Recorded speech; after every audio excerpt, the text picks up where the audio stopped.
मधल्या नेत्यांमध्ये संवाद कितपत व्यवस्थित आहे त्याबद्दल भागवत कराड काय सांगतील? कारण ऑफ द रेकॉर्ड बऱ्याचदा आम्ही पाहतो हसत खेळत गप्पा रंगलेल्या असतात बऱ्याचदा, पण राजकीय मतभेदांच्या वेळेला कुठेतरी शाब्दिक बाचाबाची देखील झाल्याचं आम्ही पाहिलं. मला असं वाटतं की हा मराठवाड्यासाठी शाप आहे.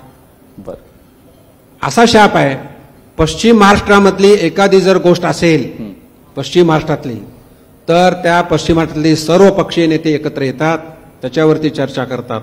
आणि मराठवाड्यातले नेते थोडं एकत्र येऊन कधीही चर्चा करत नाहीत, असं माझं मत आहे. इथं आमचे पाणी प्रश्नावर काम करणारे नागरे साहेब आणि ते वाघ साहेब बसलेत. त्यांनी किती कॉन्फरन्स घेतल्या मराठवाड्याच्या पाणी प्रश्नावर, किती नेते आले. मी जात असतो, मी बरं बहुतेक वेळा घेताना ते मला सांगतात मी जातो, पण एकत्र येत नाहीत. त्यांना फक्त सेल्फ, मी डेव्हलपमेंट, माझा मतदारसंघ आणि मी याच्यावरती आहे. तर हा विचार बदलला पाहिजे सर्वांनी. मराठवाड्याचा मी सुपुत्र आहे, मराठवाड्यासाठी काम केलं पाहिजे आणि मराठवाड्याचा विकास झाला पाहिजे. ही जोपर्यंत भावना मराठवाड्याच्या नागरिकांमध्ये येत नाही तोपर्यंत मला वाटतं मराठवाड्याचा विकास होणार नाही. आणि मला तुमच्या समोर सांगायला आनंद वाटतोय की या शहरातली किंवा या मराठवाड्याची जी काय वेगवेगळ्या माध्यमातून इन्व्हेस्टमेंट जी आली त्याची सुरुवात नॉर्थ ब्लॉकच्या माझ्या ऑफिसमध्ये, म्हणजे फायनान्स मिनिस्टरच्या ऑफिसमध्ये इम्तियाज भाई इन्वेस्टमेंट कमिश्नर को मैं बुलाता था, इन्वेस्टमेंट सेक्रेटरी, चाहे हर एक कंपनी का कौन सी इन्वेस्टमेंट इस देश में आने वाली है, या देशामध्ये कुठली इन्व्हेस्टमेंट येते आहे, महाराष्ट्रामधून मराठवाड्यामध्ये कशी येईल, त्यासाठी आम्ही प्रयत्न करत होतो. आणि जवळजवळ 70 ते 80 हजार कोटीची इन्व्हेस्टमेंट या मराठवाड्यामध्ये येते, याचा मला आनंद आहे. याही पेक्षा मी बऱ्याच गोष्टी सांगू शकेन. या शहराला पीएनजी गॅस, म्हणजे गॅस लाईन जवळजवळ 4,500 कोटीची आणली. मराठवाड्याचं पर्याय म्हणजे शेती हा मोठा व्यवसाय. उद्योग क्षेत्र वाढते, फक्त संभाजीनगर पुरतं वाढते, बाकी भागामध्ये काय. पण पर्यावरण आणि पाऊस किती येतो काय ह्याच्याबद्दल काही हे नव्हतं. तर या मराठवाड्यासाठी सी डॉपलर नावाची यंत्रणा जी मुंबई नंतर फक्त नागपूरला होती, आता मराठवाड्यासाठी आम्ही मंजूर केलेली आहे. आपण जसं मी आल्या इम्तियाज भाईबद्दल ऐकत होतो, इथे इंटरनॅशनल फ्लाईट झाल्या पाहिजे, पण तुम्हाला धावपट्टी तर मोठी पाहिजे ना, धावपट्टी एअरपोर्टची. त्यासाठी जवळजवळ 750 कोटी रुपये आम्ही मंजूर केले. राज्याचे मुख्यमंत्री माननीय फडणवीस साहेबांच्या माध्यमातून मंजूर केले. आणि धावपट्टी जवळजवळ आता जे 900 मीटर आहे ती 1200 मीटर कशी होईल त्यासाठी प्रयत्न करू. धावपट्टी असेल, रेल्वे स्टेशनला 350 कोटी रुपये आणले. या मराठवाड्यामध्ये एकही पिटलाईन नव्हती. जालन्याची पिटलाईन असेल, संभाजीनगरची पिटलाईन ती डेव्हलप केली. त्याबरोबर इलेक्ट्रिफिकेशन केलं, म्हणजे कुठं मनमाड पासून ते नांदेडपर्यंत इलेक्ट्रिफिकेशन केलं.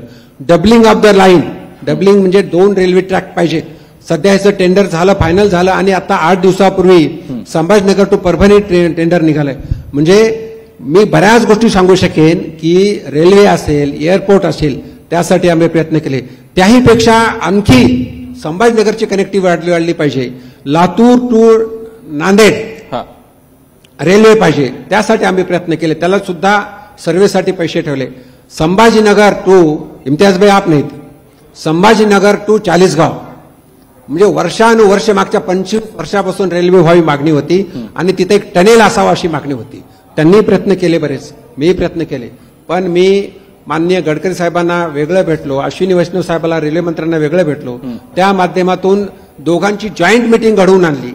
कारण एकट्या ट्रान्सपोर्ट मिनिस्टरला 6,500-7 हजार कोटी खर्च करणं शक्य नव्हतं. आणि दोन्ही मंत्र्यांनी ठरवलं की आम्ही एकत्र येऊन कॉमन टनेल करू आणि त्याला मान्यता दिली. मला सांगायला आनंद वाटतो की 8 दिवसापूर्वी रेल्वेच्या अधिकाऱ्यांनी त्याची लोकेशन म्हणजे काय असावं कसावं त्याबद्दल केलं. संभाजीनगर टू पुणे जायचं असेल तर आम्हाला मनमाडून जावं लागत होतं. तर त्यासाठी सुद्धा Sambhajinagar to Pune direct railway कशी येईल त्यासाठी सर्व्हे केला. त्याच्यात लोकेशन सर्व्हे असतो, तो आता मंजूर झालेला लोकेशन म्हणजे स्टेशन कुठं असावेत ती लाईन सुद्धा म्हणजे जवळपास मंजूर झालेले आहे. असं प्रत्येक क्षेत्रा म्हणजे नवीन इन्व्हेस्टमेंट असेल, रेल्वे असेल, एअरपोर्ट असेल, पाणी प्रश्न असेल, शेतीसाठी वेगवेगळ्यासाठी प्रयत्न आम्ही करतोय. आणि मला पूर्ण खात्री आहे की काही दिवसामध्ये मराठवाडा सुद्धा संपन्न होईल. विशेषतः नागरे साहेबांना त्यांना माहित आहे. हो. 2 कामावर आम्ही म्हणजे आमचे माननीय मुख्यमंत्री म्हणतात की मराठवाड्याला आम्ही दुष्काळी पाता पाहू देणार नाही, दुष्काळमुक्त करू. हा. दुष्काळ मुक्त करू. हा. दुष्काळग्रस्त मराठवाडा दुष्काळ मुक्त करायचा. बरोबर. त्यासाठी पश्चिम वाहिनीमध्ये वाहून जाणारं पाणी ते मराठवाड्याच्या गोदावरी पात्रात कसं आणता येईल त्यासाठी सुद्धा काम चालू आहे. मराठवाडा वॉटर ग्रीडचा प्रोजेक्ट केंद्राकडे प्रलंबित आहे. त्यासाठी मी सध्याचे मिनिस्टर माननीय CR पाटील साहेबांना भेटलो. 40,000 कोटीचा प्रकल्प आहे. तर यांना म्हणजे राज्य सरकार जोपर्यंत तिथं येत नाही त्यांचं एक दोन्याचं कॅटलिस्ट म्हणून मी काम करतो. म्हणून मराठवाडा वॉटर ग्रीड असतील, पश्चिम वाहिनीत वाहून जाणारं पाणी असेल, यासाठी सुद्धा आम्ही काम करतोय. जायकवाडी धरणाचं फक्त एकाच कालव्याचं काम आहे. नवीन कालव्यासाठी 800 रुपये परवाच मी माननीय मुख्यमंत्र्यांना पत्र दिलं आणि ते सुद्धा मंजुरी होण्याच्या मार्गावरती आहे. असं विविध क्षेत्रामध्ये काम चालू आहे. जेवढं जे कोणी भेटतात त्यांना भेटतो. मला सांगायला आपल्याला आनंद वाटतो.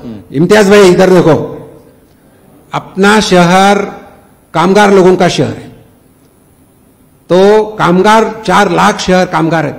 घाटी हॉस्पिटल एकटंच आहे. भूपेंद्र यादव आमचे मागच्या टर्ममध्ये मिनिस्टर होते. माननीय भूपेंद्र यादवजींना भेटलो, निवेदन दिलं. 4 लाख कामगार आहेत. या 4 लाख कामगाराला आम्हाला हॉस्पिटल पाहिजे. हॉस्पिटल पाहिजे तर कामगारांसाठी ESIC हॉस्पिटल 2 मंजूर करून घेतले. एक हॉस्पिटल जे आहे सध्या 200 बेडचं हॉस्पिटल शरणापूरला मंजूर GR निघाला. दुसरं 100 बेडचं हॉस्पिटल इकडं करमाडला म्हणजे शेंद्र्याला मंजूर केलं. तो पण GR निघाला.